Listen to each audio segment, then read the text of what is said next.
broadcasting live from Tulsa, Oklahoma. I'm your host, Lasso.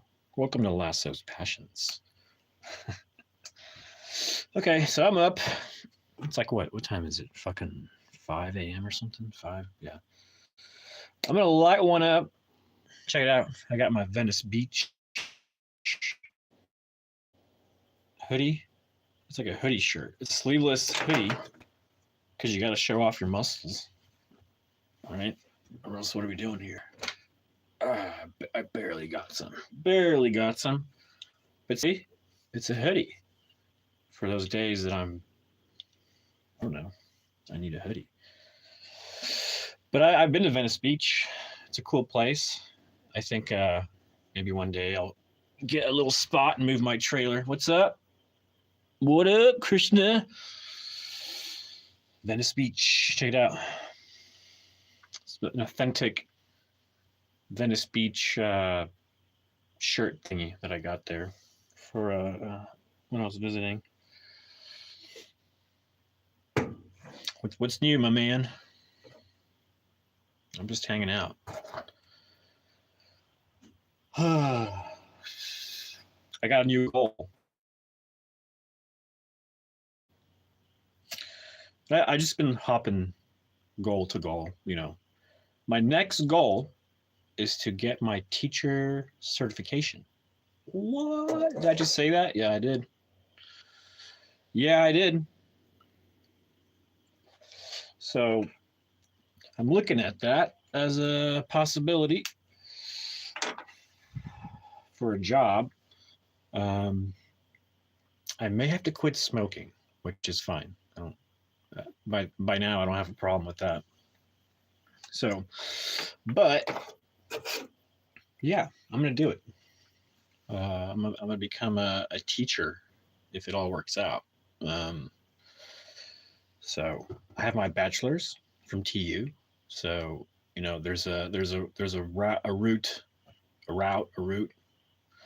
to getting your certification. I think it's a little bit easier. There's an easier path with having your bachelor's. So, or alternative path, I guess is what they call it. It's not really easier. It's just, you know, I can't message because that's not what it's not sand. Oh, do you want a snap? Do you want a snap? Do you have a Snapchat? Yeah, I'm gonna do it. I'm gonna do it, man. I think like the only reason I feel sorry about that. I should probably turn off notifications. Let me see if I can do no. Next time I'll turn them off. Hey man. Yeah. Yeah. I'm gonna do it. That's the next goal of mine is to do that, and then yeah, I guess that'll be life changing, huh? So I'm gonna do that and see where that goes, which will be a little terrifying, but I know it's the right way. I know it's the right path to go. I feel like for me at this point in life, and the only reason I feel confident is I mean this year's been crazy. I've done a lot of public things. I was on stage. There's my art and exhibition, films. What else? I did the book. I finished writing a book, right? So, yeah, I think I'm gonna just and I did the whole paint and sip and teaching art and stuff. I had a whole group of 60 people that I was able to keep on track and keep everyone happy. So I was like, okay, I think I can do this. I think I can do this. As before, I was like, there's no way I'm gonna be a teacher. No freaking way, you know. So but now that I'm like gone through some stuff, done a lot of healing in my life, and just like kind of know what I want in life, it's kind of just aligning itself, That's the key, I think, is just knowing what you want, and it just kind of aligns. It'll align itself, as they say.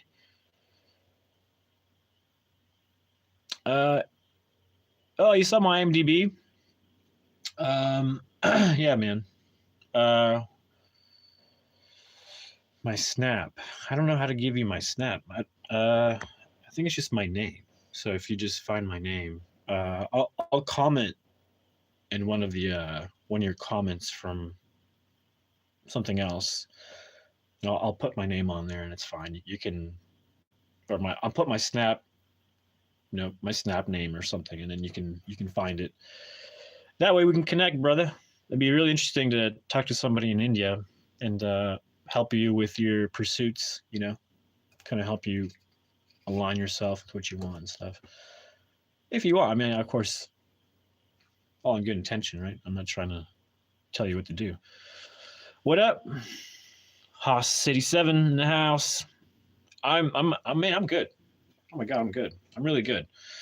I got a new goal. I was just telling Krishna. Krishna's in India, by the way. Seems like a good fella. And I got a new goal. I'm gonna get my. I think I'm gonna get my to get my teacher's certification. I think I'm gonna do it. I'm gonna do it. I know I'm gonna have to quit smoking. But I'm okay with that. I'm in a good place. I think I'm ready to do it. I'm ready to cut back on weed and stuff like that. So, yeah. Sweet. Thanks for checking in. What do you got going on, Haas 87? Yeah, I got you, Krishna. I got you. I know. You want to talk to somebody. Well, yeah. I'll after this live, I'll figure out what my Snap. Do you have a Snapchat, right? If you have Snapchat, I'll give you my Snapchat, and we can talk. I have a friend right now in Australia that we talk all the time. It's great. She has really great advice, and we met through YouTube, and like it's just been great. It's really great to have a friend, right? So cool. Yeah, I'll figure out once I figure out what my Snapchat name is. I'll after this live, I'll like make one or whatever, like a name. I probably if I can change because I don't want to use my real name if I'm gonna share it. So I'll just like put Lasso or whatever, and then I'll share the Snapchat, so that way. Oh.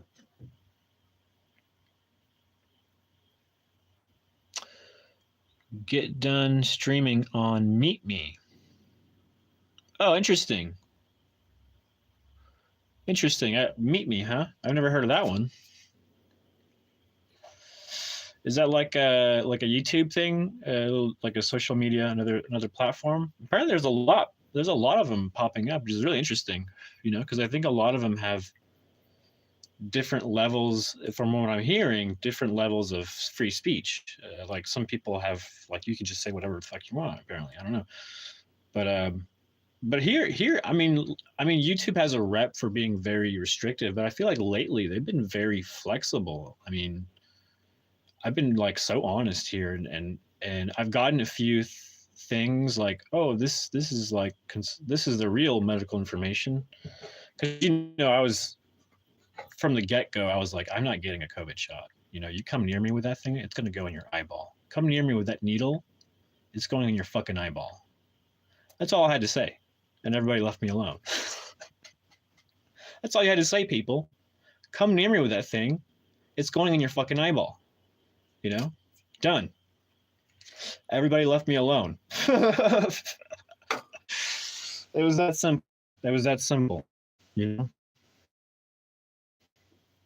I get it. People were scared. Everybody is free to make their choices. Okay, I'm not saying if you did it, I'm not saying you were incorrect. But for me, the get-go, something felt wrong about it, and I looked into it, and the more I looked into it, as time went on, people kept saying, you gotta take it. I was like, I kept looking into it, and I was like, no, I don't want any of this shit in my body. I don't even know what the fuck is in it. It's like I kept questioning it, and I was like, I'm telling you, man, And I didn't care about the repercussions. I didn't care if I didn't get that job. I didn't care if that girl on the date was like, "Are you fucking crazy? I'm never talking to you." I was like, I don't give a shit. Go take all those 3 shots. That without question. Go do it.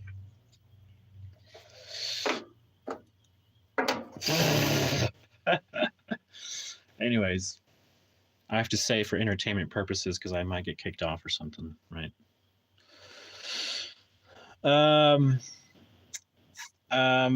Yeah. I'll I don't know my Snapchat because I'm kind of new to it, so I don't really understand it.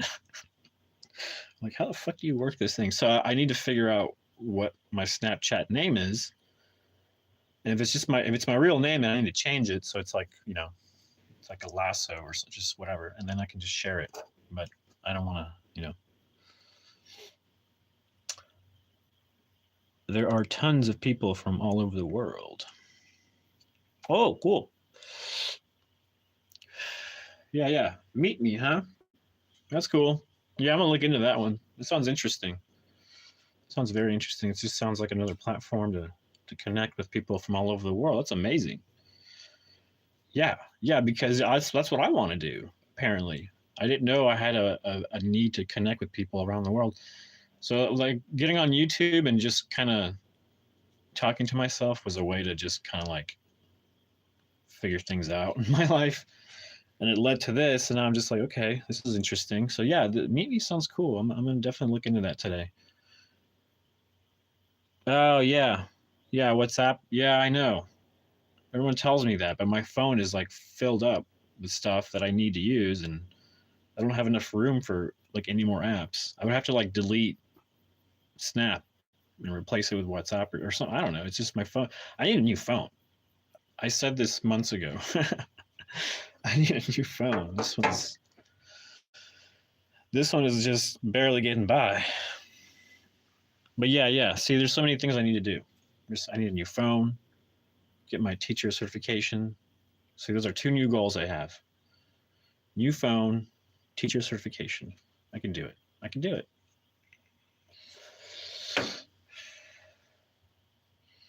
I also have some other goals that I need to do. Like there's the book thing.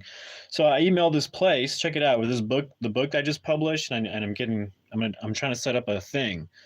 So I talked to these people. This building is a huge building, beautiful building downtown, and they usually have big gatherings there with nonprofit groups. And there's one nonprofit group called I'm not sure what they're called, but they run a bookstore called Magic City Books, and I love that place. I've done script reads there for a while. I haven't done one in a minute, but I think I reached out to them and said, hey, listen, I just published a book, and I've done script reads here before, and I wanted to see if there's something we can do to publicize the like have a book launch or something. I don't know what to call it, but just something. I haven't heard back yet, but I know it takes a minute. Man, I just got really thirsty. Let's see if I have anything here.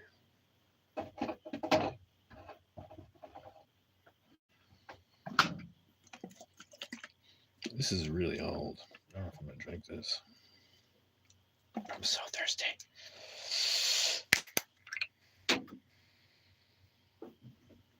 I dropped the lid. That's not good. Hold on a second. I don't know where that lid went. It went somewhere. I don't know if I should drink this. I mean, it tastes fine, but it's like super old. But I think it's fine. I mean, it's all chemicals anyway, right?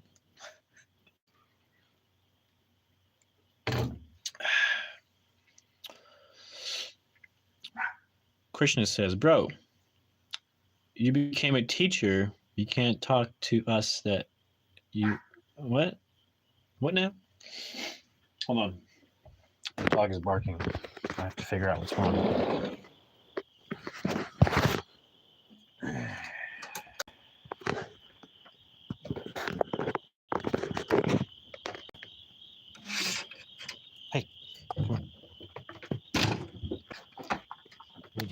What are you doing?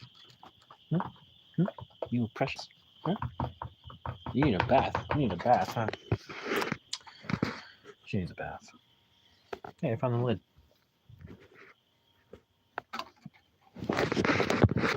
All right. All right. Close that door. It's getting chilly. These nights are getting chilly. They're really nice. They're really nice. I almost want to like go for a jog. I would have to wear like sweaters and stuff. I think that'd be nice. Go for a jog. Um,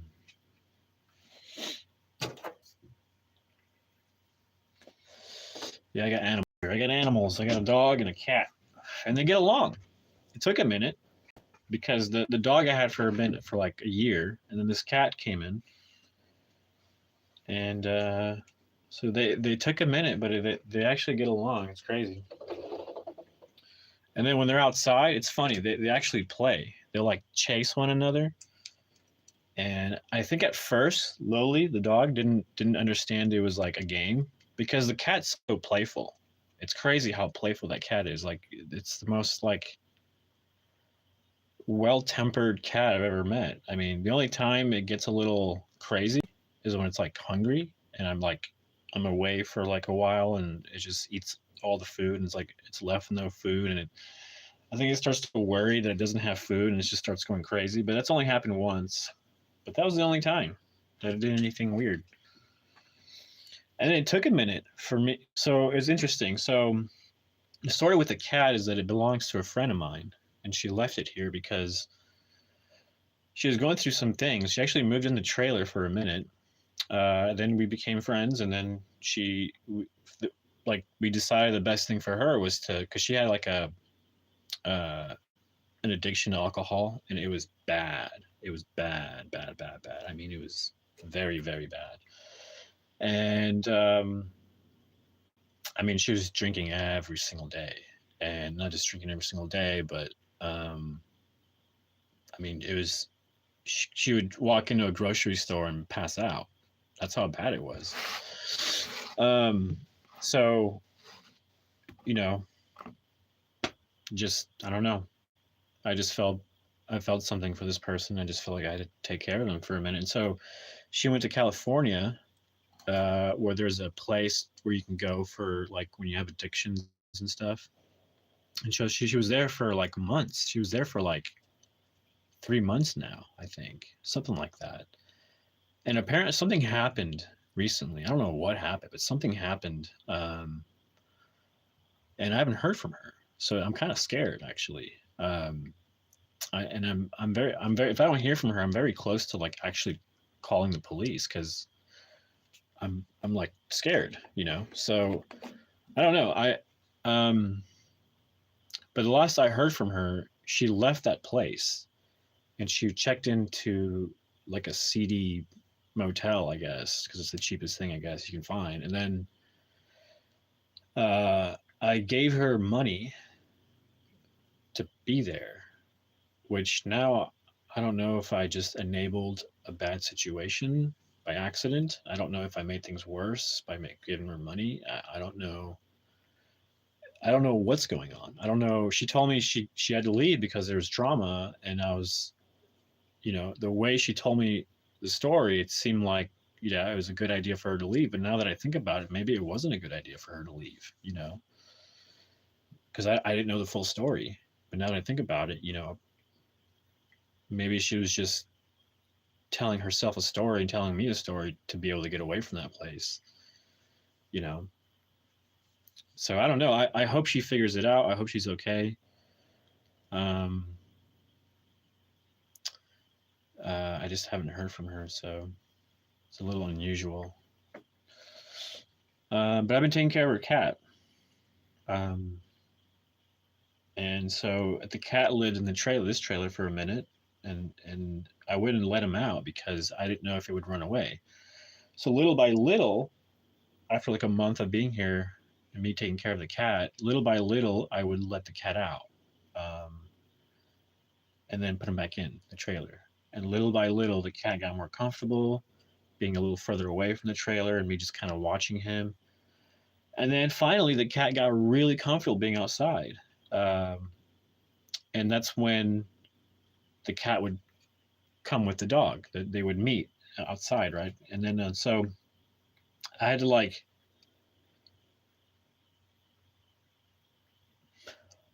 kind of let them be, and I had to like kind of yell at my dog when he started barking at him, be like, no, no, no, no, like, we don't bark at this cat, like no, no, and I would pet the cat, and my dog looked confused, like, huh, like what?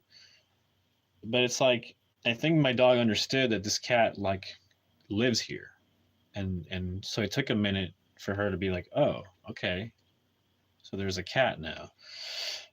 And so little by little, like my dog and the cat were just, they would get used to each other. Finally, after a long while, they finally, they're like friends. You know, they the only time my dog gets upset is when the cat tries to sleep on the bed with us. My Lolita is very territorial in that aspect. She will not allow the cat to sleep on the bed with us. So that's just her thing. She's a very loyal dog. So, you know, I don't expect less than that. But anyways, yeah. My dog in shock. Yeah, yeah, it was. It was in shock because it was like, what is this animal here? You know, this is my space. I'm the pet around here. But Loli is hilarious. Loli's my dog. She's just funny. I don't know. She's got a funny personality. You know, I just love her. She's like really feisty, but at the end of the day, you're just a little dog, you know. She's really scared. she's terrified. She's all bark and no actual. I mean, she'll just run away and go, oh, oh, you know. But she'll pretend. She'll pretend to be almighty, you know. And then when she's like alerted, because she knows she's behind a fence, you know. If she's got the fence, she'll, you know, if she's ever alerted, she'll go out and bark, bark, bark, bark, bark, you know. But if she's ever challenged, she will run away so fast. That's the solution for her, you know. She's got to run away. Hey, man, my own streetlight. Welcome back. Haven of Darkness. Hey, what's up? I'm just chilling. What time is it? Let's see. It's probably like 5:30. 5:51. 5:51 a.m. I have 55 people watching and 1 like. That's really funny. Well, my dog's eating my cat food. That happens sometimes. And then sometimes there's the cat's neighbor. The neighbor's cat. I don't know. I just had a brain fuck. The neighbor's cat is like a kitten, and they have a doggy door. And the kitten will walk out that doggy door and come outside, and my cat will play with that cat as well. So my cat not only plays with my dog, but plays with this neighbor's cat. And this kitty, because I leave the trailer wide open. It's just I don't lock it. I feel pretty safe here. It's always open because I leave it open because the animals come in and out. So this kitty comes in my trailer and has been coming in my trailer eating my cat's food for a week now. Because I noticed that when I leave food for my cat, it would all be gone, which was unusual. So I was like, huh, that's weird. Either you're eating more, which is weird because he usually leaves food. He doesn't eat everything. He'll eat like the wet food, but he'll leave some dry food out to like have for later. So the fact that it was all gone, I thought that was weird. So yeah, then like I would come out here in the AM, like 2 a.m., 3 a.m., and then there's this little kitty cat in here, like just chilling. And it's like eating the food. I'm just like, okay, whatever.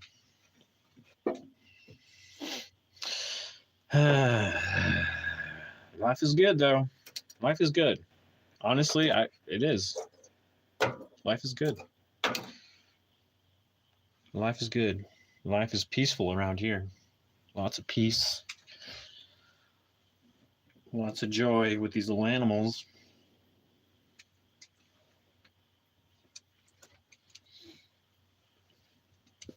It is chilly though. It's really fucking nice out. Really nice. What the fuck is wrong with this shirt? Yeah. Really nice.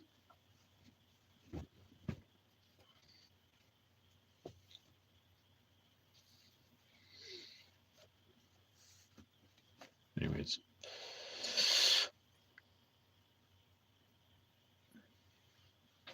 Huh.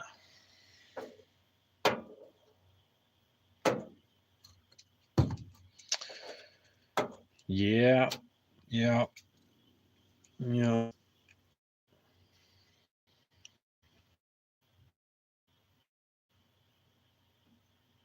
I mean, I have peace here because I have my trailer, you know, I have my space, my boundaries, and that keeps chaos away. It keeps drama away. It keeps, this is my castle. It's my fort, my fortification, my man cave, because I'm a caveman. So and then also it's also sometimes we don't have peace inside of us, and so it's sometimes it's us. And in order to find that peace, we have to work on ourselves. Sometimes we have to silence those negative thoughts. We have to silence and change the way we see the world, because we do live in a duality, and we have a choice to look at the life that we see around us through many lenses. A lot of people like to see life through the lens of many ideologies. So what I like to do is, when I find myself being swayed because the world around me wants me to hate others, I take a step back, and I realize that's not how I want to end up. I don't want to end up bitter. I don't want to end up, unhappy. So I take a step back and I reflect on my life. I think about,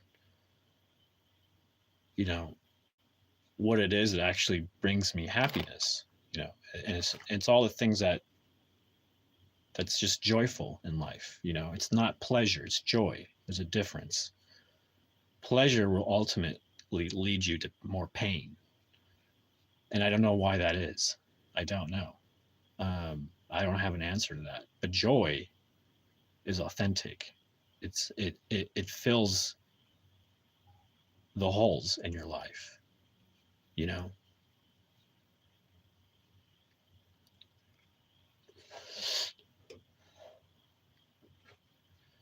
So that's why it's easy to get lost in addictions, because they're pleasures. Um, it's easy to go down that path and self destruct. And the path of joy doesn't do that. The path of real joy doesn't lead you to a path of destruction. Um, but that's more of a thing that you just come to terms with as you mature, you know, that you have to make life changes. It's inevitable, or else you're going to repeat the same mistakes, get stuck in the same cycle of karma until you learn your lesson and move on and grow. There's so many opportunities to learn really deep, meaningful lessons in this life if you are able to accept that there are things in life you need to learn. And sometimes we can only learn that through experience. So if you catch yourself making the same mistake year to year to year, You just have to take a minute and reflect and make an effort consciously with all your willpower to make a change, right? To step out of that cycle.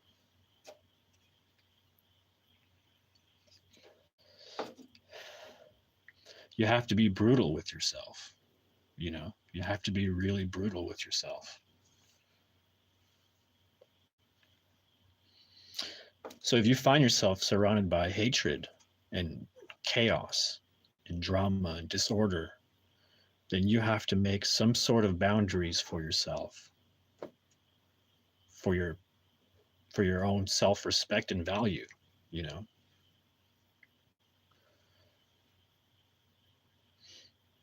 And that's another thing. How do you find self-worth?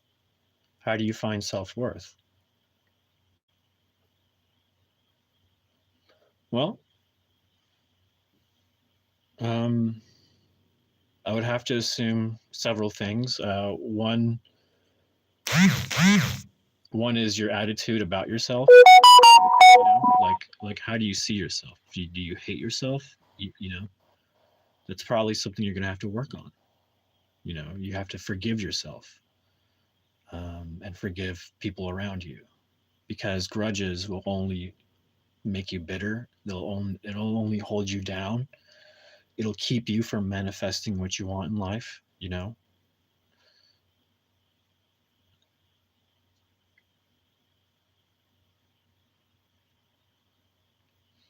Well,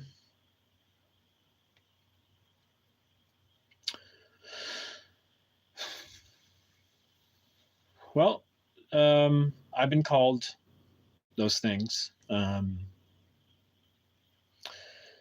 I try now a little harder to be more resolute with people, um, and not argumentative. um, but there's nothing you can do about what people think about you. There's nothing you can do. People are always going to think whatever they want. You know, um, but if you make a conscious choice to believe them, or even subconscious choice to believe what they're saying, you're giving up your control to them. You're saying like, if you react to it, if you agree with them by feeling down on yourself, when you feel down on yourself because someone called you names, it's because you're accepting their truth, and you shouldn't do that. Don't accept that truth, because it's not true. You know what the truth is, and you're going to stand by it. And that's where self-worth comes from. you know but that doesn't mean you don't improve on yourself. That doesn't mean you stop reading books. Always be reading a book. Always be maybe listening to a book, or listen to an audiobook. Educate yourself. you know Education never stops. It may stop through the government way. They provide public schooling, but books are everywhere. You could pick up a book right now, read it, and teach yourself something. you know Something that you're interested in, um, something that will bring value to your life and make you a whole person. Read a book about adulting. That sounds insulting, but it's not. I'm telling you, read a book about adulting, and you will mature faster, and you will surpass all your peers. Especially if you're still young. If you're still 19, read a book about adulting, take it seriously. I promise you, you will surpass your peers. I promise you. I promise you. I promise you. I promise you. Have patience. Have patience with the people around you. Have patience with yourself. Have patience with life. You still have a lot of time. Take that time to study. Take that time to be the best version you could possibly be. You know, Prove them wrong. Prove them wrong. Not just them, but maybe just to yourself. Prove it to yourself.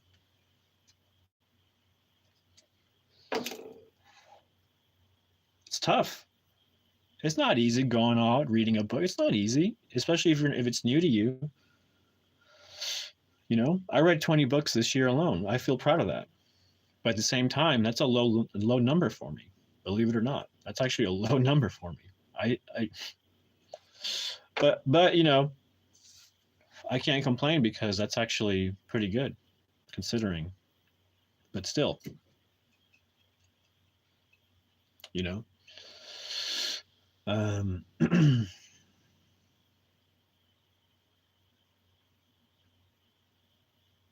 Yeah. So as long as you appreciate what you got, and I'm telling you, man, do it every morning. You know, do it every morning. Appreciate that you have a roof over your head. Appreciate the fact that you actually, I don't know, but I assume you have a family. There's a lot of kids out there that don't have families, that don't even have their families together. You know, families are going to argue. It's just a fact of life. They're going to argue because some people have more of a compass, and they just, all they're doing is trying to do the right thing. I think, I assume, I don't know. I don't know your family. I don't know, you know what I'm saying? But I assume that's what a family does. They, like, a father is the compass, and they're the ones responsible for guiding the family through safety, through, you know, all that stuff. You know, he's, the man is responsible for that. And the woman is responsible for keeping the house in order, for keeping the peace, for help keep the family together. You know, she's the cornerstone. She has to be the cornerstone, or else, you know.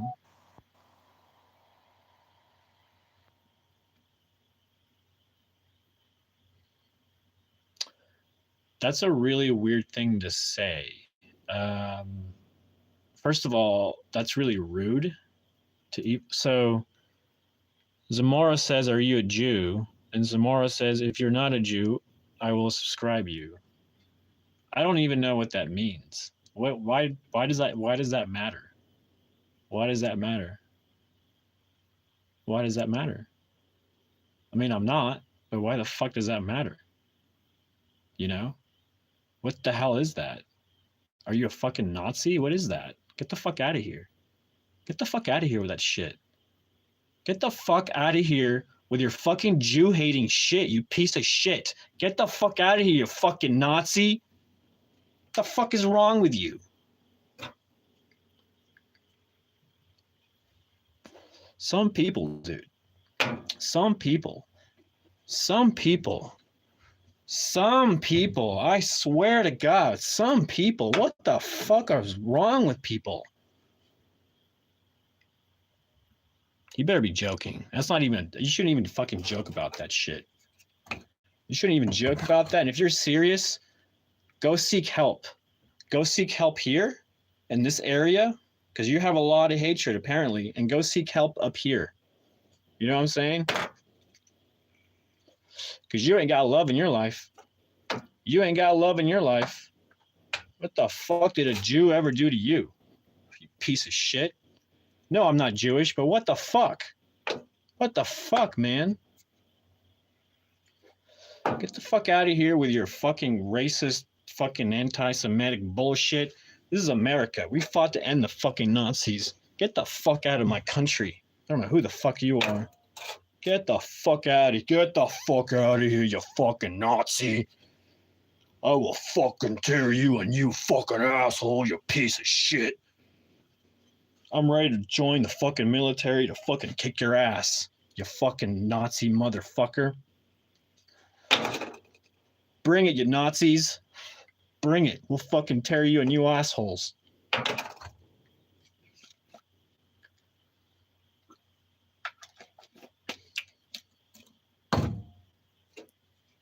Anyways.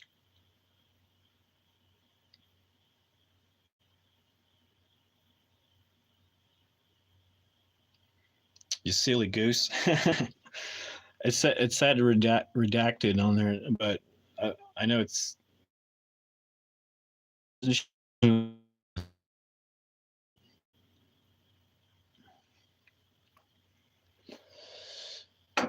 I don't know who the fuck is Goldstein. I don't care. I don't give a shit. He's a Jew. Does that mean all Jewish people are evil? No, it doesn't. What the fuck is wrong with people? Shit ass. I don't know Goldstein. I don't give a fuck. He doesn't affect my life. And if you think he does, you're fucking clueless.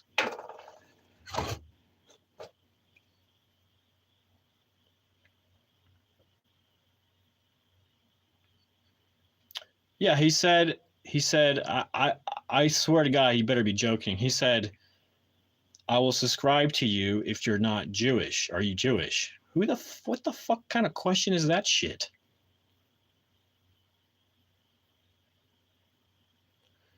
He has a Jew for a last name, but says they're the bad guy. That's weird. Yeah, man, I don't fucking know. I don't fucking know, dude. He's not gonna. I'm done talking about it. You know, if you guys want to talk about it, fine. We can talk about it. But I mean, there's no point. There's no point. Yeah. I don't. That's just fucking insane. Yes. Thank you, Alvin. Yeah, it's just. The hell, man. So I know where that comes from. You know where it comes from? It comes from this. It started with the whole pro-Palestine thing, I think. Because I kind of looked into it, and you had all these like university students, all these brainwashed kids who don't know shit about history or they don't fucking know a damn thing. And they go to these really expensive colleges that they're like all about the name. That's about it. You get a shitty ass education if you're not going to be an engineer or whatever. And, I'm not saying all kids, but I'm saying there's a bunch.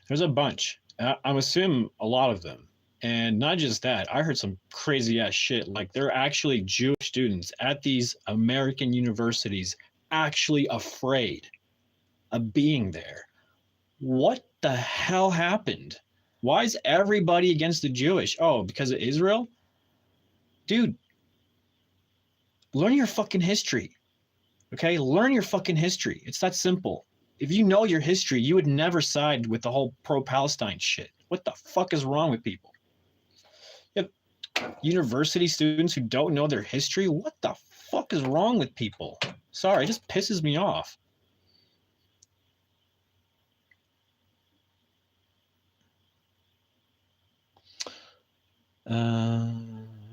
Sorry, I'm kind of blind.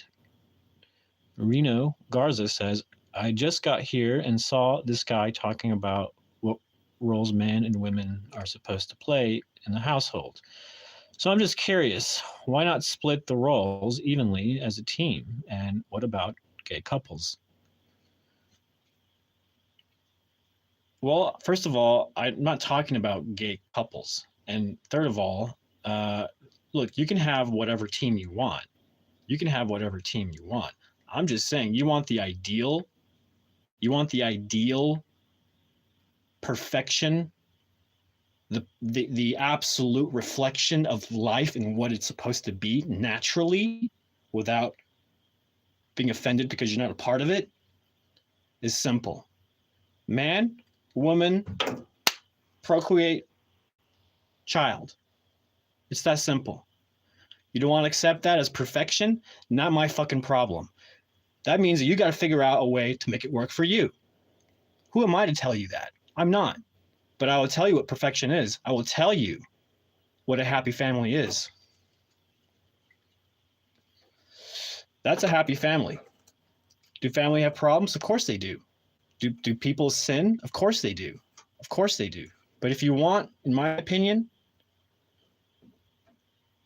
if you're a gay couple, I assume you split the roles, and do that stuff to make it work, But everybody's on their own path. You make it work for you. Okay, I'm talking as a straight man. I don't know what it works for a gay couple. I have no idea. I could tell you nothing about that. I'm not an expert in that. So why do you come on here I assume, to teach me a lesson about something. But look, I don't know. I can't tell you anything about that because that's not my life. I don't know. I'm not in your shoes. But I can tell you as a straight man, for me, the ideal situation, because I've seen it with my own eyes, is a father that provides, is there to guide their children with morality, is the compass, and the woman is at home keeping the peace between everybody. The relationship, she keeps the house running because the house doesn't run by itself. You need a partner to be a partner. Okay, if the roles are switched, then the roles are switched. But the father still has to be the compass. He still has to lead. That's just the way that it works. And if you don't have it that set up, if you have the woman leading, you're going to find chaos, disorder. You're going to find more sinful situations. Hey, that's just an opinion, you know? You don't like it? Fine. Disagree with me. Go do your own thing, you know? Go do your own thing. But if you ask me what a perfect reflection of creation, it's that. It is that right there, how it's supposed to be balanced perfectly and reflecting life as it is. Because you don't get life. You don't get life from a gay couple. You know, they get life because a man and a woman had a child. Right? Oh, you could say there's technology now and you can implant this and this and this and that. But no, you're using a substitute. You're adopting, you're whatever. You're using a substitute. You're cheating because you don't have that. So you need to find a way, right? You're finding a way to make it work, you know? Well, cheating is the wrong word. I'm sorry. That's a little negative, right? It's resolving. That's a better word. You're finding a way to resolve an issue in your life because you don't have it. You know, is it selfish? Could be. You know, people have kids for selfish reasons. You know, people have kids for money. People marry people and divorce them for money. You know, that's not a reason to get married. You know, don't get married. Don't make a mockery of something sacred, you know.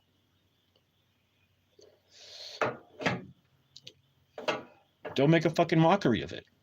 It's sacred for a reason, you know. It's sacred. You invade something that is sacred because it reflects the perfection of life. And you want to be a part of that, but you can't. And so you need politics and you need systems and organizations and pride flags because you can't get to that level of perfection ever because you've been cut off. You've been chosen by God to not be a part of that perfection. And you're proud of it. You're so proud of it, aren't you? You're so proud of it.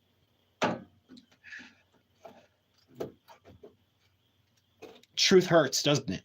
The truth fucking hurts, doesn't it? Well, guess what? It's supposed to. You don't respect marriage as something sacred and divine. You want to make a fucking mockery of it because you're selfish and you don't know how to not step on something that's supposed to be sacred.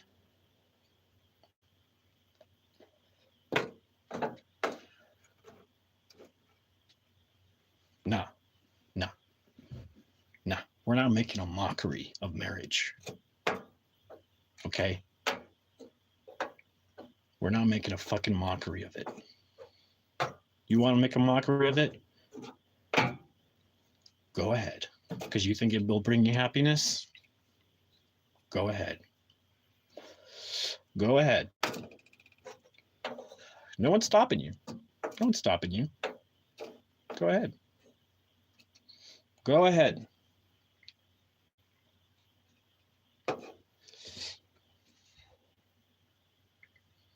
Because marriage means a lot of different things for a lot of people.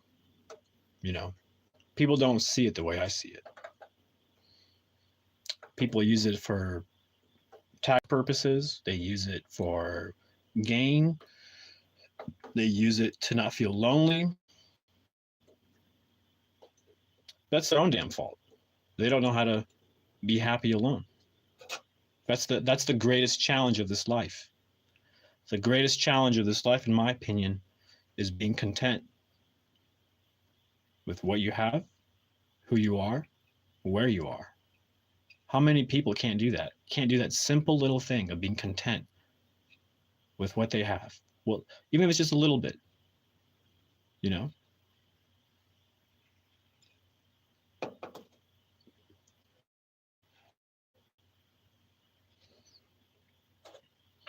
How many people wake up every morning complaining, and they still have a roof over their heads? They still have more money than the billions of people out there who are fucking starving, who have $1 a day. There's no comparison. There's no reason to complain. You should be complaining if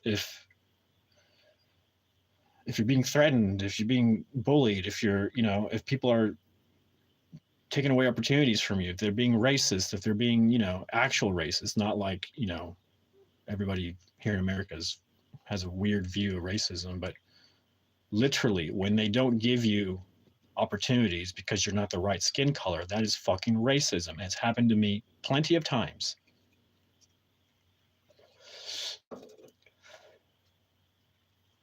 It's not even skin color, it's ideology. I don't share the same ideology, so I don't get the opportunity. It's that simple. And I'm not going to bend a fucking knee to their shitty ass, backward ass ideology of culture of death. Okay. I'm not going to be a fucking part of it. I don't care how much money you wave in front of me. I don't even care if you threaten me, because I'll still stand up for myself. I don't care if you try to pull one over me. Ain't happening. You can try to pull one over me. It's not happening. You're not going to do it. It's that simple.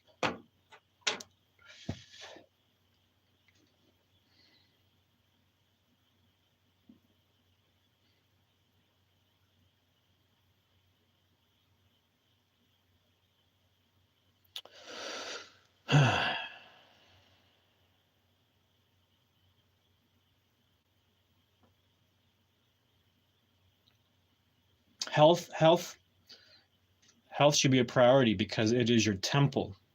It's your temple where you house your soul. And it always pains me to hear that people are suffering from their own temple. And the older we get, the weaker our temple gets. It's by design, right? I mean, I am not a spiritual guru. Okay, I'm just somebody who. Sorry about that noise. I'm close to it. I've always been close to it. I've studied it. I've looked at certain things. I've read a lot of things, and I've experienced a lot of things. That this is all personal experience. It's not because I read the Bible. It's not because this or that. It's just finding truth, because that's what I value the most, is truth. And and there's a lot of things I still question that I don't have answers to, and it's very frustrating. But that's part of this life. This life is you can't find all the answers. All the best you can do is just be the best version you can possibly be. And sometimes that's it's on us to change our attitude. It's on us. No one's going to do it for us. And so I don't want to allow myself to be filled with hatred or bitterness, even though there are a lot of those people around me. sometimes online you see people pop up and they're just, something's wrong with them, Um,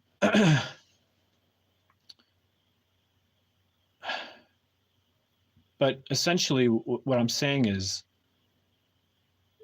sometimes it's not what we think it is, it's how we're seeing it. And we need to change our perspective, we need to change our attitude. You know, somebody's being mean to us. Okay, there's probably a good reason. I mean, not a good reason, but there's probably something in their life that's messing them up. So let's find forgiveness. Okay, let's find forgiveness because we're all human. And the best thing that we could do to be, again, our best version is to forgive others, but not forget. Right? We don't forget. We forgive, but we don't forget. So what that means is that's where boundaries come in. But essentially what I'm saying is sometimes we need to learn before we change that perspective, right? We need to learn something about life, something, right? Because we can't just change it, right? Unless you've learned something. But I would suggest finding a way to change the way you see God. I think the way we see God affects how God helps us. So if we tell ourselves God isn't there, you know, you're going to start to feel that way, and you're kind of tricking yourself, and because you have to realize God's there. You just have to open yourself up to God, and God will be right there. You know, believe, and wait, believe and wait. But like I said, you got to work on yourself. You have to work on yourself.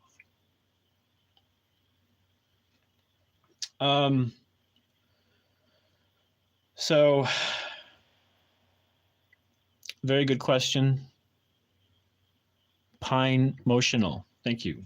That's a very tough question and one that is a very hard one to answer,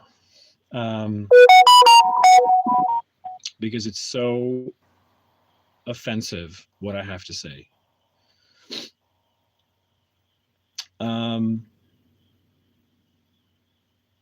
Because, in my opinion, all religions are made up.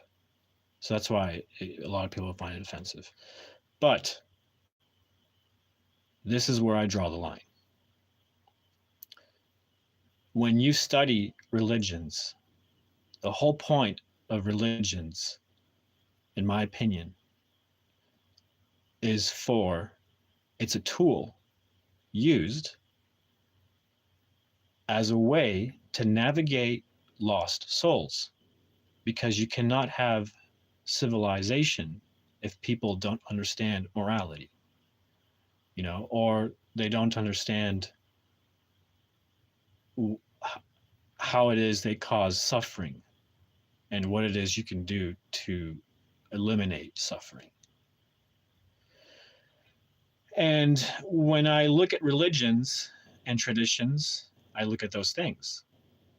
And when I look at Islam particularly, I see something very nefarious within that religion, if you can even call it a religion. I know it's offensive to say, but in my opinion, the Quran is more or less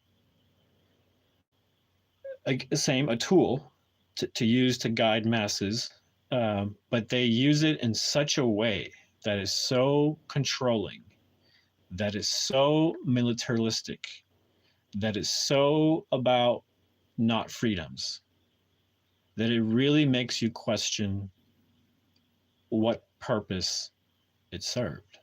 And it served for conquest. The purpose, the Quran, is a military tool designed and disguised as a religion. That's what I think. And if you're offended because it's your religion or whatever, I'm sorry. I'm sorry to tell you the truth. Sorry to deliver the truth to you, or at least my version of it. You know. But I've seen what that. You know, you always see what religion does to people, right? How it defines their life. You know, it's a very personal thing. So when you think about it in a military sense, it's the most perfect tool to hide military strategy, because you're hiding it behind people. You're using innocence to get away with very nefarious deeds and conquest. And I think the only reason Christianity grew to what it is because Western civilization realized the only way to fight an ideology that has been militarized is to design one to counteract it. And that is why, in my opinion, Christianity is so popular. Because it was introduced to the masses and established as the religion because they realized it was good for their people, it was good for people, it was good for civilization, and they needed, in my opinion, they needed an ideology for them to have to fight off this military conquest.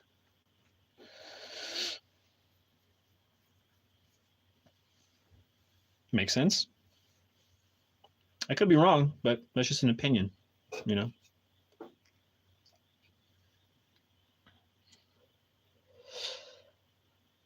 Fuck the corn. A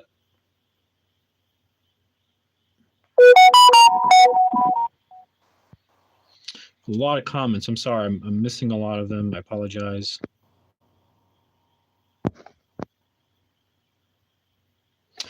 Well, that's a good. So, and Krishna, I'm not ignoring you. This is a very interesting topic. Pine Motional, funny name. Is that a lemon? Do you have a lemon for a? That's hilarious. From my perspective, religion has practically divided people. Wars and slaughter, and religions over what? Yeah, I can agree. I don't know. Again, I see religion as a tool for the masses. So I agree. But think of our history.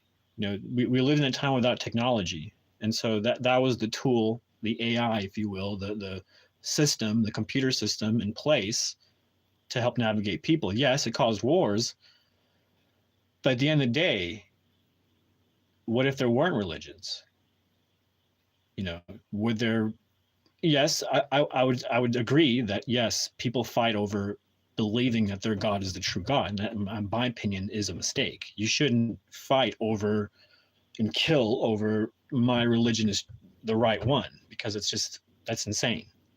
I mean, if you can't step out and realize you're all thinking the same thing, and that's the problem, you know, you can never resolve that because they're all stuck thinking the same fucking thing, and they don't know how to step back and have another thought, because people are so lost. They don't know. They just think morality is not behavior. They think morality is God. That's not what it is. Like it's not because you follow traditions and this and that. That's there in place because people don't know better. It's just plain and simple. It takes a lot to get educated. It takes a lot, you know, and some people don't have access to that. And so religion was in a lot of ways a replacement for education because it just wasn't getting to people. You know, it's good to educate people on morality, and you do that through religion. But I agree. I think people take it to a degree. But think of this, though. I mean, people will be evil. There's evil people no matter what, no matter where. And so even with religions, you have people who don't follow it, and they design their own moral compass, and it leads them into trouble. And so you're still going to have people in the same society causing trouble. Um, but on a national level, I mean, yeah, it's just gonna cause wars, because at the end of the day, even if there wasn't religion, you would still find wars, because in my opinion, because people would have less of a compass, right? They would have less of a compass. They would have their own, they would design their own moral guidelines, and then they follow those, which, I mean, don't get me wrong, people do that all the time. But even today, right? Thou shalt not kill. Yet we fucking do it. We have a military force. We fucking kill people all the time. But they're mostly evil people, right? I mean, even if there wasn't religion, there would be dictators that would be so evil that you couldn't imagine.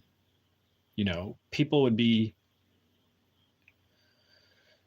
I just think there has to be, out of all the evils that exist in the world, out of all the evils, because everyone's evil. I mean, we could try to say we're good, but we're evil to some finite degree, right? Because we're just ignorant and we don't know.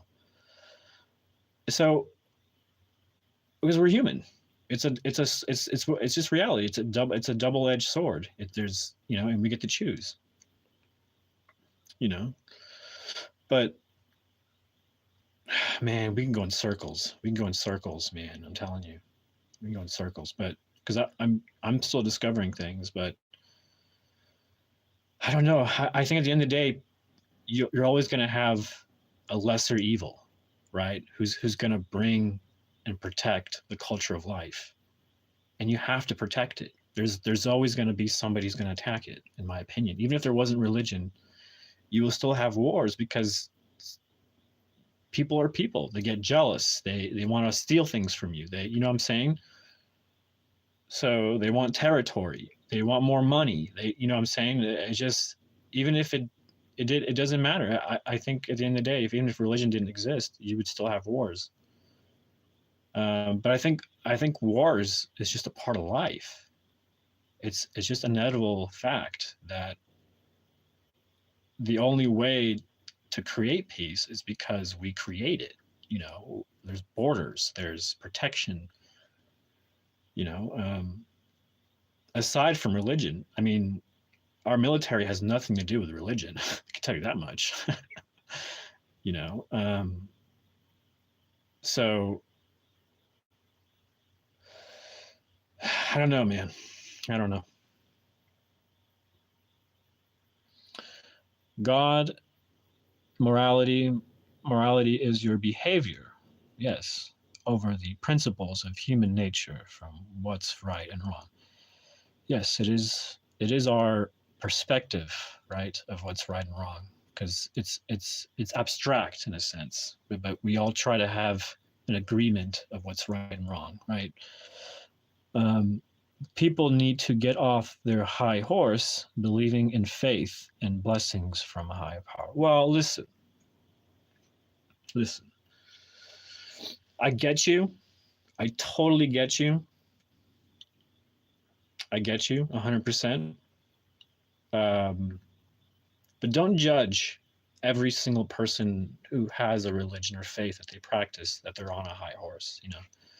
Don't be so harsh. There are some really good people, and I think you know this. I think maybe you haven't experienced it yet, but spend some time conversing with religious people. I mean, if you're going to critique them, I challenge you. If you're going to critique them, because I do the same thing. I critique, but I also spend time with them, and that's important. I challenge you, sir, to spend time, one-on-one conversations with different, not just one. Don't just go to Christian, like because Christian, go to like serious, something more serious. People who take religion seriously, go to those people, and have conversations. Um,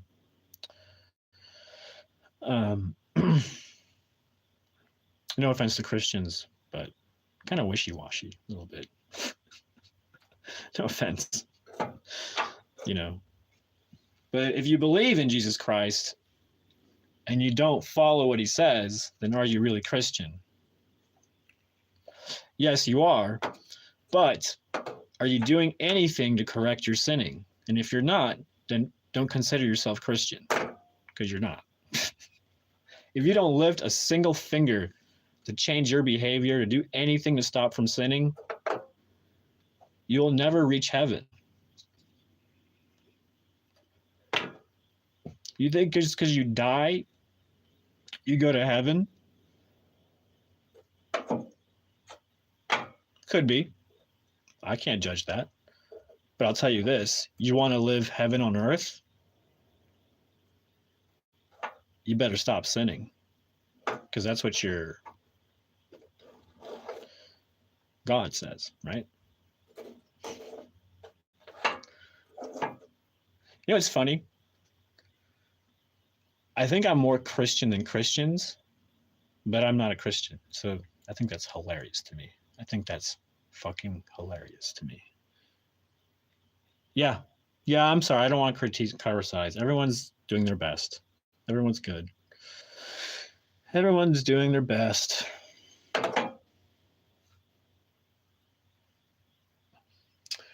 I gotta start talking shit about me now. If I'm gonna start talking shit about other people, I'm gonna start talking shit about myself. Let's see. I'm kind of lazy. There's things I'm not very good at responsibility, which is not true. I mean, I am, but I just I'm too free of a person to go be a slave. You know what I mean? Like I understand the whole system, and I don't want to be a slave. So I do my own thing. I have my own little businesses. I do my own thing, and so, and, I know I'm not a slave, but I'm just saying it feels like it. It feels like it when you're basically forced to go find a very irrelevant job. You know what I mean? It just something is just off. Something is off. But at the same time, I should just accept that that's just the system we live in. So I'm trying to take advantage of that by free enterprise, creating all kinds of avenues for passive income. So I'm still working on that. But I'm not the brightest bulb when it comes to business. I'm more creative. But I was telling people earlier, some friends that were on here, Krishna, that I'm gonna go get my teacher certification. I told myself I wasn't gonna be. I was gonna be if I become a teacher. That first of all, I'm never gonna push any of my politics or any ideology on anyone. Period. Or anything like that. I'm just gonna teach the curriculum. That's it, and just do that. If anybody wants to have philosophical debates and have questions about life, then they can do that after school. But I'm gonna be. I'm not going to cause any chaos because I know, you just got to be straight arrow, So that's what I'm going to go do.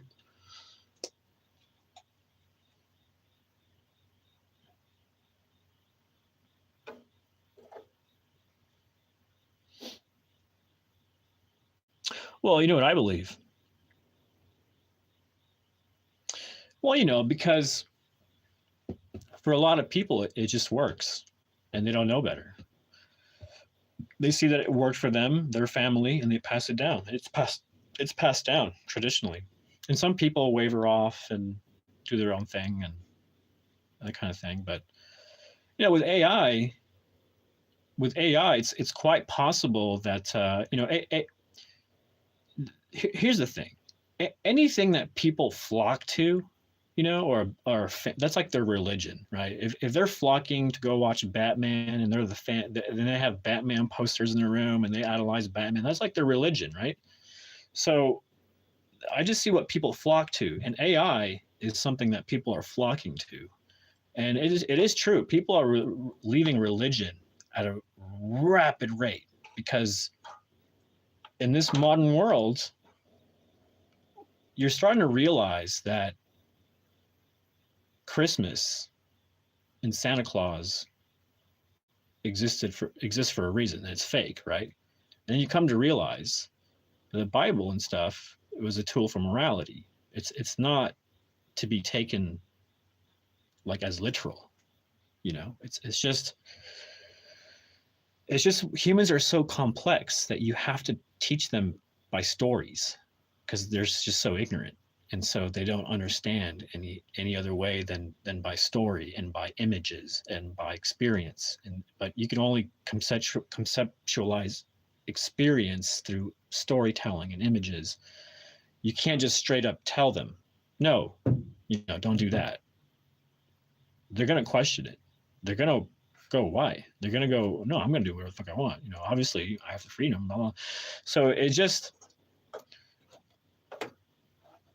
a way, like movies we have today. Movies, we watch movies, we learn lessons from the main characters. We experience this voyeurism, right? We learn through what we're seeing, through the images. The Bible was like a movie. It was like the book. It was like the movie to watch. It was the movie to read, to learn through these stories. I agree with you that it shouldn't be pushed, but I mean, that's just how it works. That's just how that tool works. They all do it, right? Because that's the purpose. It's supposed to spread like a virus. I'm not saying that the virus is necessarily bad, but like I said, it's like a system, right? It's like a program that is designed to function this way, and so of course it's going to get pushed. If it continues to be the general lighthouse for the masses, it's always going to be pushed. It's always going to be by the masses. But if that changes, for example, AI, people are flocking to AI by incredible amounts. You could say it's the new religion. So, and I use that word very light, like flexible. Obviously it's not a religion, but I'm just saying what people flock to. It's what they're putting their faith to, right? It's what they're, and some people like having a higher power because it humbles them. There's nothing wrong with that if they need it. And I would argue that most people need to be humbled by a higher power, and have some kind of check. It's like a system designed to keep them in check.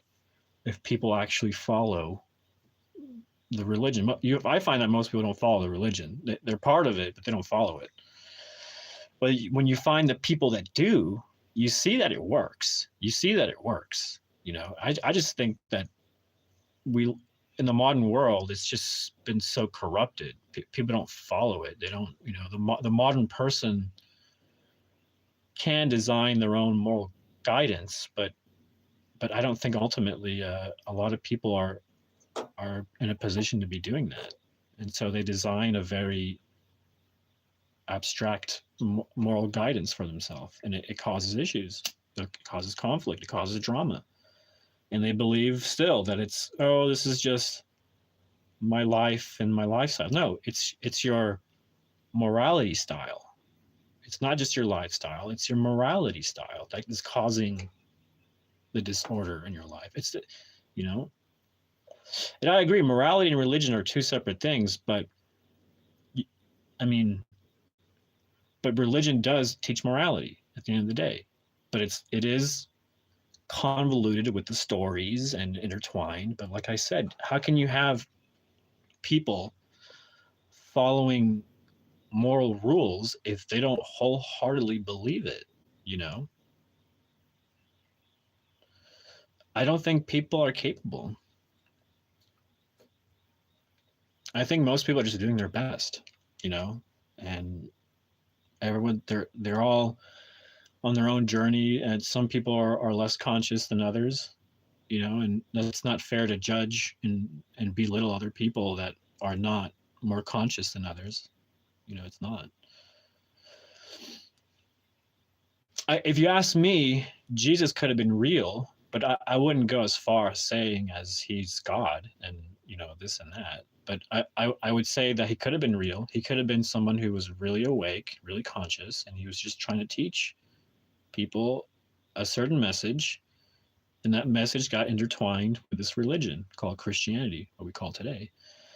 I find that more plausible than what the story tells us. I find it more realistic that there are a lot of people who are all over the world who are awake and have a higher consciousness, but that doesn't make them a god, necessarily. You could argue that you could feel like you are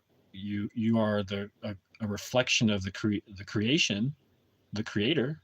If you want, some people believe in it's just whatever you believe. Like if you don't believe in a higher power, then I guess you don't believe that there's a creator, and I can sustain that thought. And say,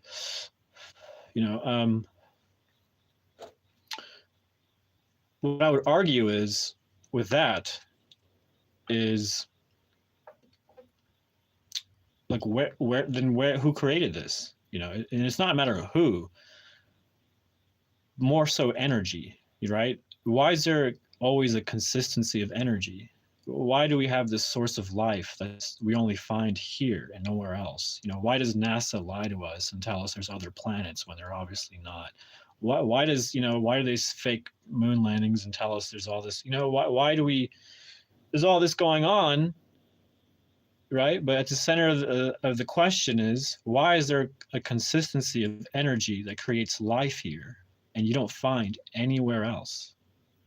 If you want to believe NASA and their fucking bullshit, go ahead. That's another religion. It's another religion of lies. They lie to your face all the fucking time. They tell you some truths, and then they lie to your face all the time. They're pushing a narrative. I see it for what it is. That whole organization exists to push a narrative. Hey, you want to believe it like a religion? Go ahead. If you don't think NASA is a religion, you better start questioning things. Is all I'm saying. I have a high suspicion that Pine Motional is very intelligent, and I'm actually a little bit I think you're smarter than I am. And I'm a little, what do you call it? Intimidated to be talking with you. People are losing jobs. The economy is going to shit due to AI. Rapid adaptation of AI into our everyday is killing creativity. And, well, hold on. Yeah, man, you're really awesome. Man, you have some of the most challenging questions, and I don't have answers. I do my best to answer, but man, I don't think I have right answers. But yeah, I know. I need to quit. I know. You called it, but I know. I'm trying to quit. I'm quitting for a job that I want to pursue. So yeah, I'm gonna quit. Slowly but surely. Hold me accountable, Jeremy. Hold me accountable. Hey, I appreciate it. The thing I just got to remind myself is that, I'm just trying to find, I value truth, and so I question a lot of shit. Yeah, AI, yeah, it is changing things, but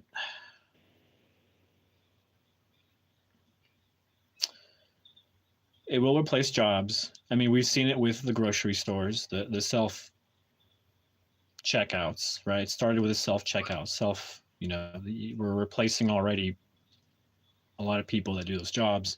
But so far, I've seen a lot of stores locally retain a lot because I'm familiar with all the faces and all the grocery stores, and they're still there. So I haven't seen it replace it there. And I'm just talking about the little checkout, right? I'm going to talk about the bigger stuff. I do agree that people are going to be using it more and paying less, but I don't know. It's tricky. Yes and no. I agree with you, but I'm a little optimistic. I'm probably a little more optimistic than you are. You might call me foolish, but I'm a little more optimistic because even though we're scared of it, I don't think we should be because it's helping a lot of people. Even though it may affect the economy, it's still going to be helping people. And I think there's going to be a shift in what it is that's considered a job. So I don't know. I don't fucking know, man. I'm not the expert. I am optimistic because I'm using it. I use AI as a just check this out. I use AI for brainstorming. I use AI to help my creativity actually, inspire ideas, and that's as far as it goes for me. I can't see it replacing what I do with my creativity, but it also means that I have AI agents. I don't actually have them, but I'm potentially going to get some. And AI agents, what they do is they help you with tasks. And I've seen people who have AI agents that literally bring them business and they're making money.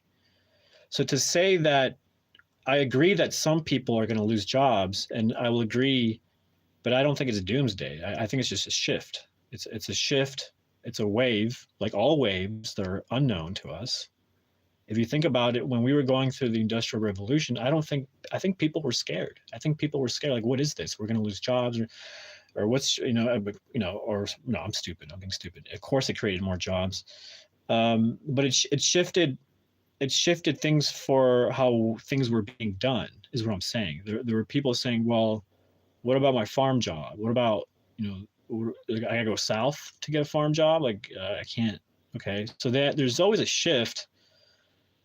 I just see it as a wave. It's a wave that of course, like every wave that comes in is unknown to humanity, but they move forward because I think they're just optimistic. Because I would argue that there are people making money by using AI. So it's hard to say that it's completely destroying the economy because I don't think that it is.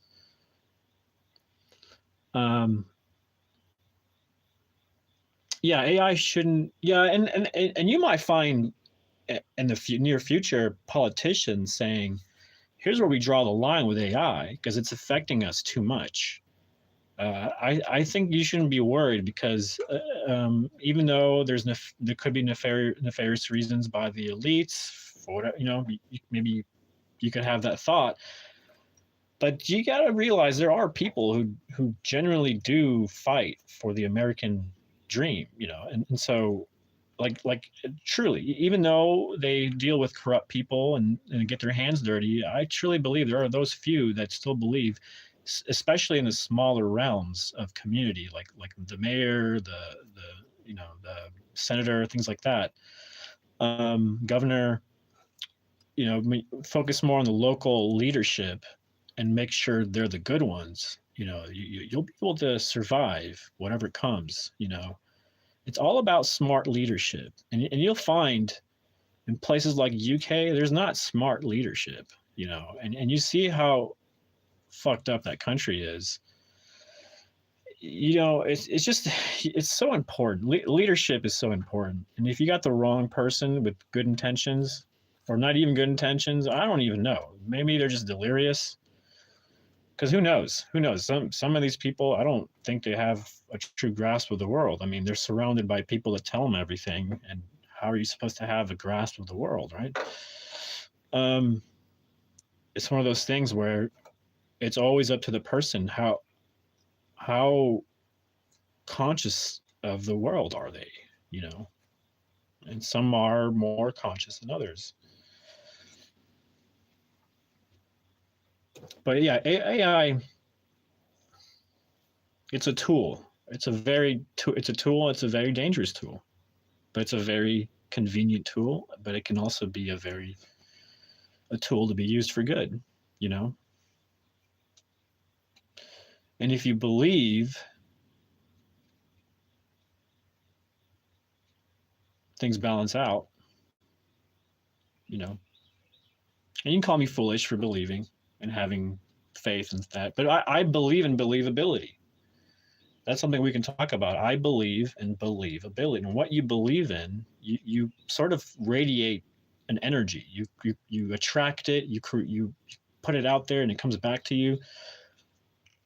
So if you believe in something wholeheartedly, it's like you're radiating that energy. You know, it's how you see the world. It's how you're going to react to the world.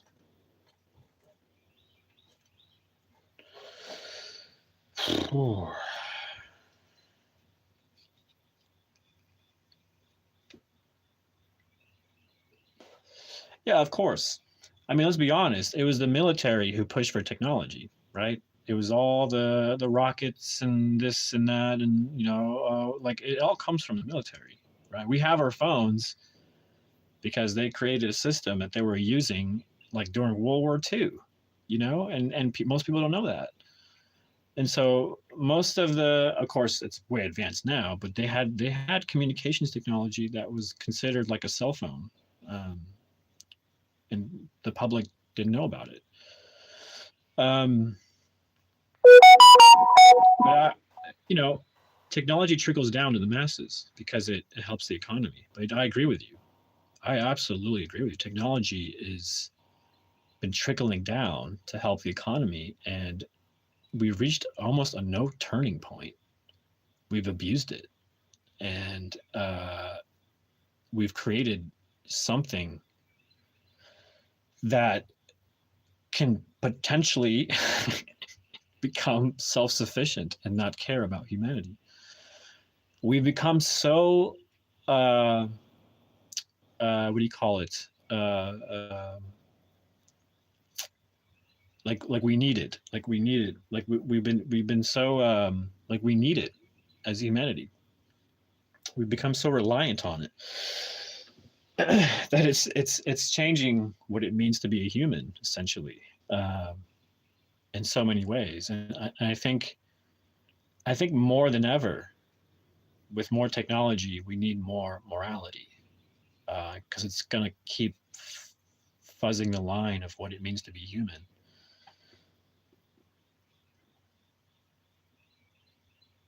Yeah, we're talking AI. We got to a point of AI, and I actually just published a book. It's called I have an expert I talk to about AI, and it's a bunch of us filmmakers talking about filmmaking and the landscape here. But we also talk about AI because it does affect everything. I mean, I've realized the fact that it affected me as a filmmaker, and then I looked around me and it's just everywhere. I'm just like, holy shit, AI has taken over like that. Humanity blinked and AI is everywhere. We're having to deal with it, but you know, humanity will deal with it. We've dealt with atomic bombs and we're still dealing with it. Humanity will learn it. You know, that's just what I believe. It's as simple as that. If it means a, a time period where there's a lot of fucking depression because people were idiots and didn't realize the effects of it, and then it means we go through a hardship. But then again, I mean, it's always through the hardships that we come together and become better. But it's always going to be a period of famine, and it's not a good time. Uh, Not a lot of people survive famines. That's why it's a famine. It's not to be taken lightly. How many people have a supply of 3 months of food in case there was a famine? How many? Not many. I would say not many. I would say a majority of people don't have food stored away for I do. Um, it's just reasonable. It's just logical. You don't fucking know. You don't. I mean, 9/11. You don't fucking know. Okay, you don't know. You don't know what's going to happen next. But if you're smart, you can be prepared. If you're smart, you have a gun. I don't have a gun, but if you're smart, you would have a gun. If you're smart, you have some backup food. If you're smart, you have some savings. If you're smart, you have silver and gold, because sometimes the savings, if the monetary system goes down to hell, what are you going to do? What do they say? Gold, silver, and lead. Why? Because the bullets. Bullets become very valuable when the monetary system goes down. Not that I'm not saying that it is, but God forbid, and I'm sorry if you're offended if I say that, but look, God forbid anything happens. I mean, there's a lot of good people. There are a lot of blue collar workers. There are a lot of people who maintain this country. And believe me when I say that these God-fearing, family-loving people who love their country, they're not going to just allow for AI to take over. I can tell you that much. They're not going to just allow it to happen.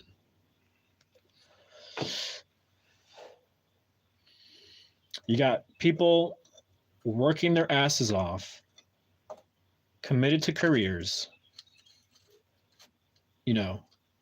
being honorable like that, contributing to society, and they're not gonna fucking stand for that shit.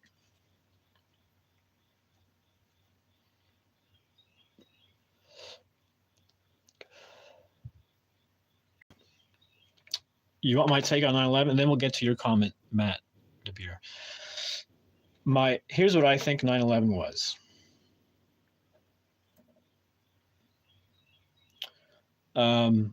America needed oil. It's just that simple. We needed oil. They wanted to put their finger in the Middle East, which is, hey, if you can do business, you can do business. There's nothing wrong with that. Some people who are ideologically pure about their country were like, no. We don't want America coming in here. We consider them evil, which is, whatever. And we don't like it. So us rich people in this country who are pure about our country, we're going to get together and we're going to form a military group, which is honestly what happened. And we are going to fight against this. But the people doing business with America was like, hell no, you're not. You're not going to fuck this shit up for us. We are making bank and we like America here. So fuck off. So they fuck off and they fought another dictator in the area because they were also doing something that was considered impure to them, to the country. So they went off and did that. And then after that experience, that was their first time as a military group fighting. They actually won, and then they were ordered back for some reason by the same business people doing business with America. They were saying, hey, come back here. We actually need your military services for something. And they did something in the region, and something happened, and then like they weren't friends anymore. And so I'm talking about bin Laden. He's the guy who got his rich friends together and created a military force and this and that. And so could it be that he worked with people on the inside to make that happen? Yeah, it's possible. It's possible that people in America on the inside helped with that situation. But I think at the end of the day, America needed, or those businessmen in the area needed America to fight a war for them. And it was against bin Laden. So the businessmen either allowed bin Laden to do this so that America had a reason to go to war in the Middle East, because the businessmen over there needed America to go to war with bin Laden because he was being a complete pest in the area. That's what I think that was.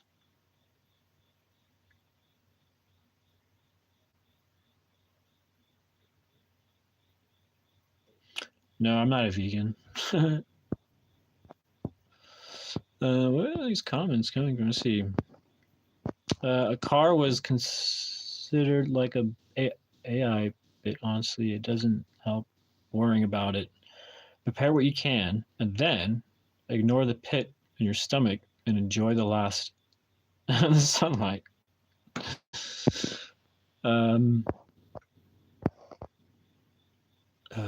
But also know that if this comes to pass, I won't survive because I don't have the skill. Worrying about it will rob us. Yeah, I agree. I think it's useless to worry. 100%. It's going to rob you of all the joys in your life. I don't. I'm just kind of a conversation. I don't spend my day worrying about this stuff. You know, I just live happily and peacefully here. You know, but yeah, you're absolutely right. It's worrying. I think a little. I think having a worry is one thing, but to keep worrying and worrying, it becomes actually, yeah, you're right. It becomes a toxic thing for you. It'll rob you of your joy. But it's healthy to have a general worry about something, right? Like, oh, my finances, I'm worried about it. But constantly worrying about it is gonna make it worse. I agree. It's one of those things where you go, oh, I need to fix something, and you go do it, right? You go do something. Hey,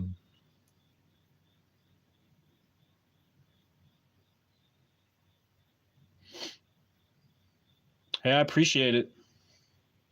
Yeah, I've been committed to filmmaking ever since I was little, and I feel like I've kind of reached a wall, but which it's forcing me to do different things, publish the book. If you're interested in the book at all, I mean, it's okay if you're not, but it's called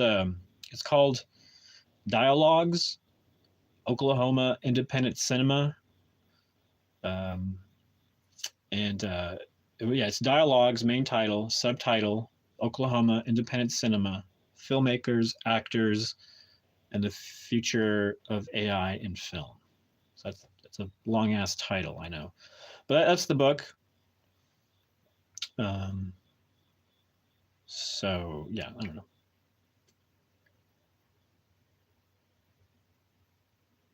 Yeah, exactly. I've been working on exactly that. I've been keeping myself busy with little goals, you know, not such big goals as making a film, but little goals. It's okay. It's okay to come to a place where you realize, okay, I've exhausted resources. I've done this. I've done everything that I can, and I've hit walls. Exactly. It forces you to be more creative and find creative outlets, which I've done. I've done all year. I've done so many things I've never would have done, you know, had I not hit that wall. So Nem in the house. Everybody say hi to Nem, because she's the best. She's saying good morning from good evening. I'm sorry, my apologies. She's saying good, she's saying good evening from Australia. I didn't mean to say that with an accent. It just came out. She's saying good evening from Australia. Yeah.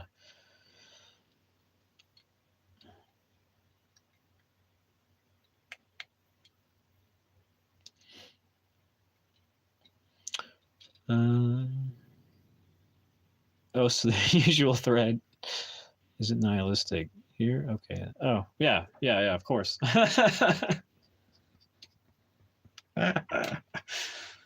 Oh, I think you're funny. You must be funny, Matt. You must have a sense of humor. Yeah, how's everybody doing? It's morning here. It's evening in Australia. Isn't that cool? Isn't that cool? So I discovered a new platform to meet people called Meet Me. Somebody brought it up, and I'm gonna go check it out. It's called Meet Me, and I guess you can find people around the world. I'm doing good. I'm doing really good. I guess you saw my last messages there. Yeah, I'm doing really good. Yeah, I'm fine. I got an epiphany yesterday. I know what my next goal is, and it's I'm just gonna say it because I want to hold myself accountable. Get my teacher certification. I'm gonna do that, and just kind of do that for a minute, and then once I find balance in my life, then I'll go visit Australia and go to school in Australia. How about that?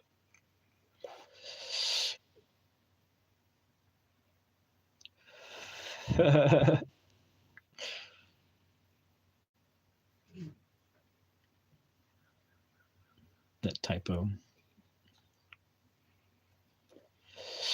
I appreciate it. I'll be honest. The only reason I never thought about doing it is because I just didn't feel confident that I would be a good teacher. And after teaching a few classes in art and stuff, yeah, I can do it. I can do it.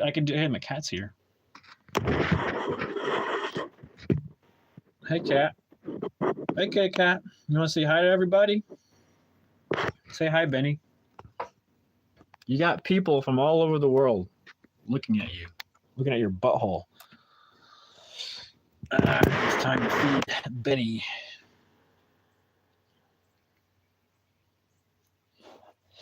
Dude, if I could teach filmmaking, I would be in heaven. Sorry, I sounded really gay. I mean, there's nothing wrong with that. If you're gay, there's nothing wrong with that. You definitely should accept who you are and live the fullest life that you could possibly live. I know I give a lot of criticism, but I give a lot of criticism to everybody and myself. So at least I give criticism and I give it to myself. So at least I do that.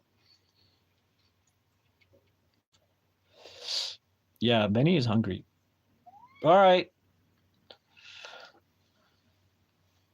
Yeah, Benny's hungry. I've been on here for almost 2 hours. A lot of fun.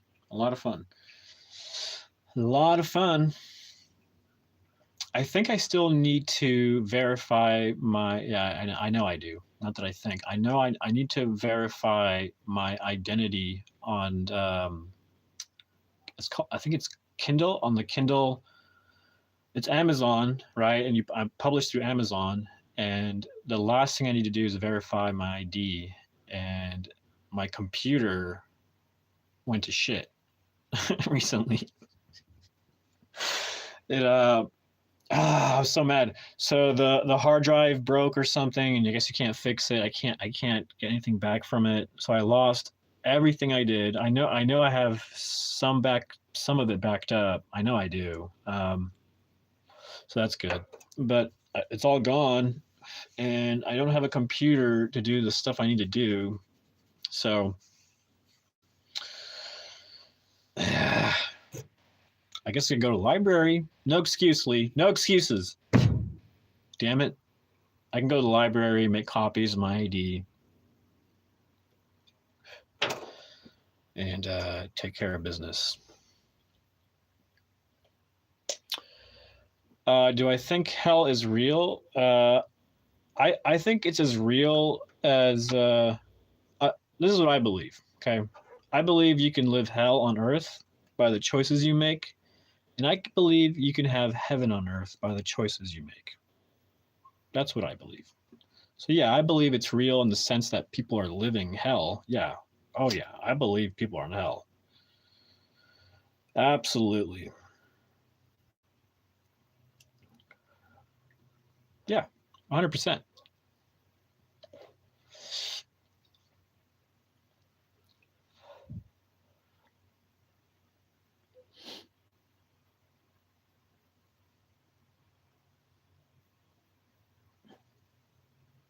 Hey man, it was good. Pine Motional. I salute you. It was a pleasure crossing paths with you. I'm starting to have a little bit more faith in humanity. Running into more normal people. No offense. I know there's a lot of youngsters out there. That's fine. I was a youngster. I was ignorant. I'm still ignorant in a lot of things. But yeah, youngsters welcome because there's a couple of you that seem like you kind of have a little bit of trouble. So,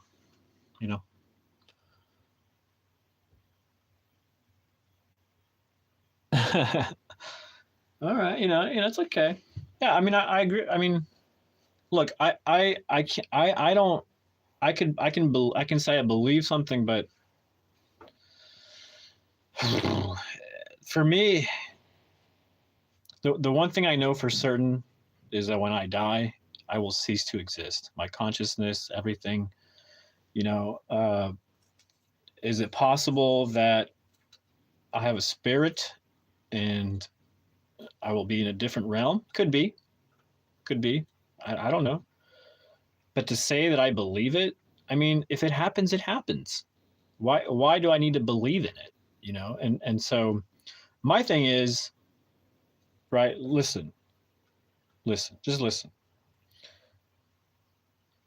If I am actually trying very hard, right, to be a good person by changing my behaviors so that I don't sin. Not because I believe in hell, because I don't want chaos and disorder in my life. I want peace, joy. That means I have to change behaviors. That means I have to change my attitude. That means I have to change how I see the world, how I see myself, right? And how I connect with the world around me. But that has nothing to do with the afterlife. It has everything to do with the now life. Because I believe that the present is the true gift. It's that simple. It's the gift of now that we have to experience. And just like nature, things die and is replaced by the new. And so life demands us to die because we will be replaced by a new generation. It's just the cycle of life. It has nothing to do with heaven and hell.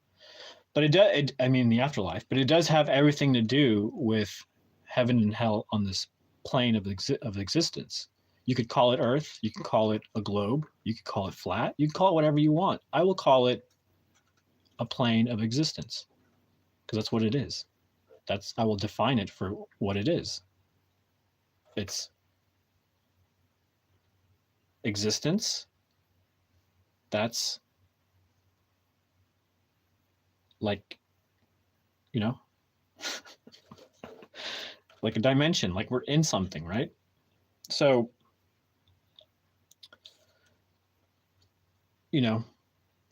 I look at it this way. I know I'm going to die. So why not make the best of this life that I have as a gift? And so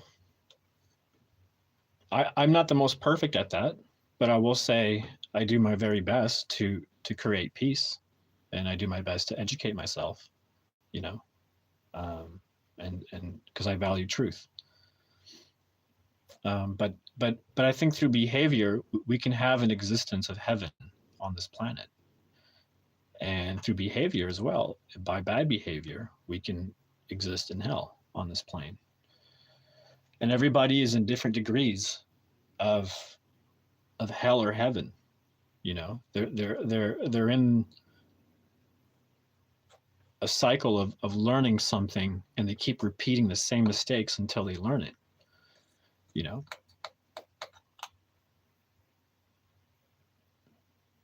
I'm just talking from experience.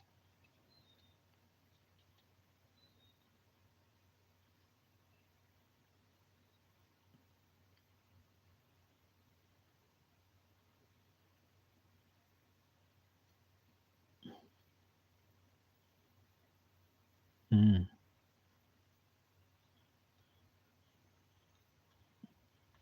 Yeah, exactly. And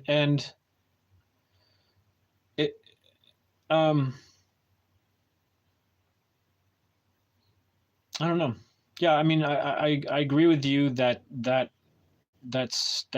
religion and a lot of religions use as a tactic to keep people in line, because I don't think they know any better.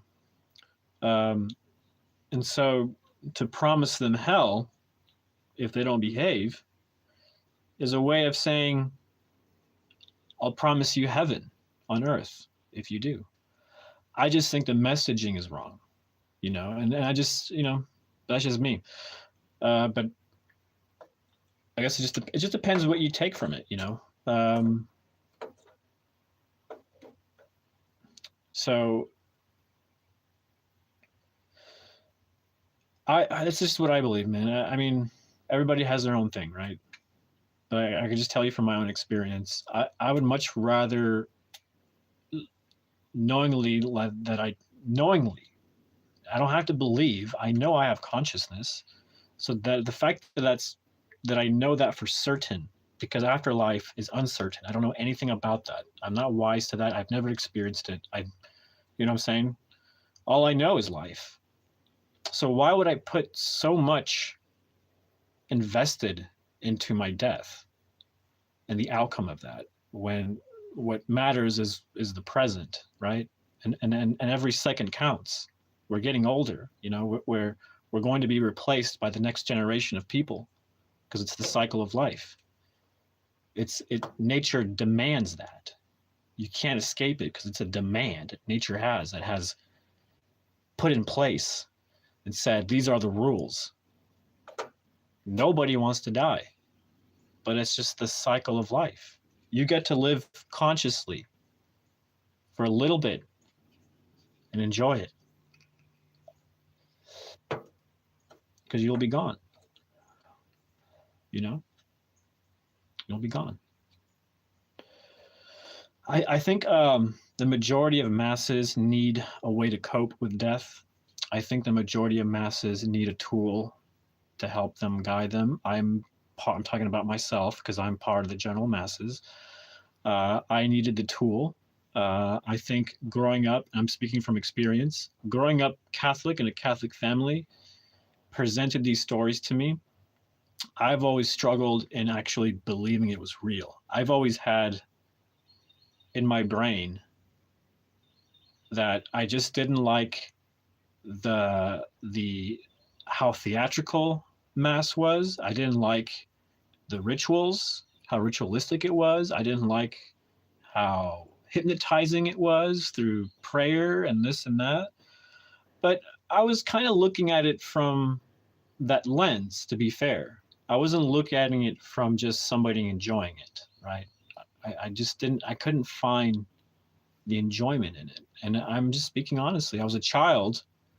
For whatever reason, I already had that perspective in me, that I just didn't like how orderly everything was. But that was, you could almost say that was almost a mistake, because there is something beautiful about that, because, you know, you have to realize that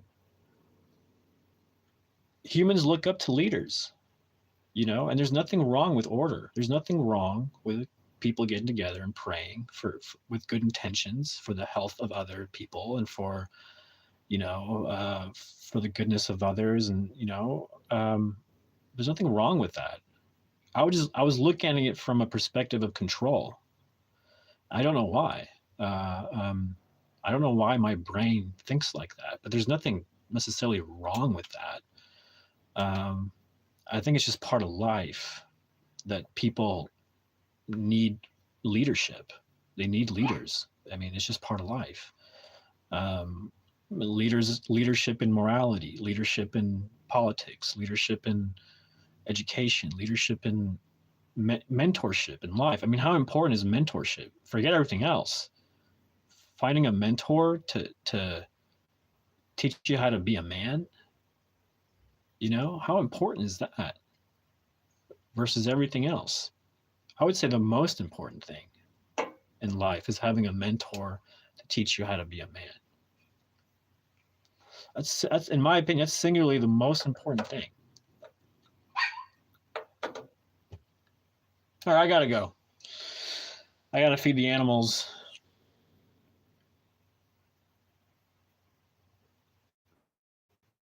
Yeah, I go to sleep already. Yeah. Anyways, got something out of it. You know, you don't have to take everything I say. You know, just take whatever resonates. Figure it out.